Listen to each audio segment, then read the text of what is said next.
I never imagined I could be in this situation, seriously. I could remember I left Ukraine with two clothes.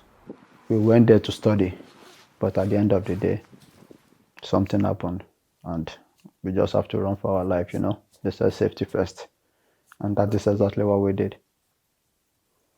Adedayo Akemboboye and Shalome Bolodeuku were close to finishing their education at the university in the Ukrainian city of Lusk when Russia invaded Ukraine. In a matter of days, the Nigerian students found themselves displaced by conflict. Traveling by bus and walking, the pair managed to make it across the border into neighboring Poland. Once inside the country, they faced new challenges.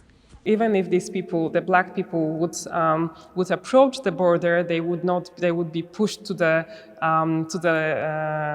back of the queue at the Ukrainian border, and then in Poland they would not be admitted accommodation. Margaret Ohia Novak is a Nigerian Polish human rights activist. Her organization, the Alliance for Black Justice in Poland, helps African students stranded at the Polish-Ukrainian border. That is how Ohia Novak met Adedayo and Shalome. Ohia Novak says the conflict in Ukraine is demonstrating how race and nationality prevent non-European refugees from getting help. In Poland, the message was that, oh, we are accepting refugees because these people look like us, and not only in Poland, but in Europe at large, that these people are civilized, that they are white people just like us, and so on. And I started thinking, what would happen to me if I was in this situation? I heard many instances of people, and I know even people that were waiting for the accommodation to come. So we arranged accommodation, and then at the last moment, those people that offered accommodation would say, oh, but it was for real Ukrainian. It was for real refugees, not for somebody that was accidentally here. And obviously, some would say it was because they are black. Explicitly, some would not say it, but it was somewhere in the air. In March, the Polish parliament passed a law allowing Ukrainian nationals fleeing the war to stay in Poland for 18 months. There, they have access to healthcare and jobs. However, the law does not apply to non-Ukrainian refugees, leaving many Africans without options. Tade Daniel Omotosho runs the group Nigerians in Diaspora Poland. He helps Africans apply for residency permits so they can live in Poland and enroll at universities.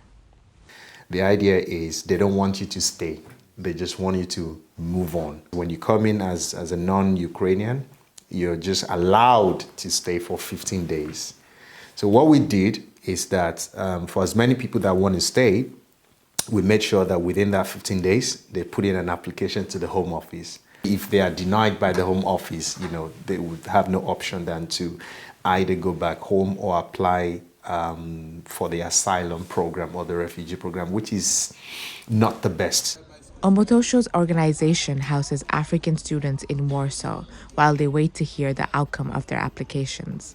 Students like Abanuller Anderson is one of 50 living in this house. So most of us don't have a dime on us.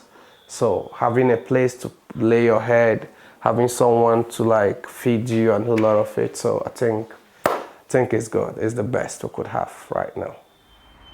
In Lublin, Ohia Novak is helping Adedayo and Shalom with their residency permits and university applications. But it is complicated and there are no guarantees. If the university admits them, they have to pay again for their studies, even though they had paid in Ukraine for university already. So what we are doing now is to try to apply for a fee waiver to universities, but there's no systemic solution for it, really. But maybe after the admission and all this stuff, then we can try to reason them and talk to them if they could waive the admission for us or they could reduce it for us. Because according to what I heard, I think these people are they favor the Ukrainians, and which is very, very bad. All of us are all studying there. Because we also are human beings, we're not. So we need help as well. Ohia Novak has found Adedayo and Shalom a place to stay. Adedayo is grateful, but cannot help missing his life back in Ukraine. Ukraine is, before the whole stuff started, the war and everything, is a very peaceful country. and the citizen of the country, like they are friendly to us. Instead of waiting for graduation day in Ukraine, Adedayo and Shalome are now waiting to hear about their residency status in Poland. While his future is uncertain, for Adedayo, going back to Nigeria is not an option. Because there is nothing there. Even those people living in Nigeria want to leave. So me going back there is not really, it's going to be a wrong decision for me. So, and I prefer staying here because I know sooner or later everything will be fine. Karina Chaudhry, VOA News, Poland.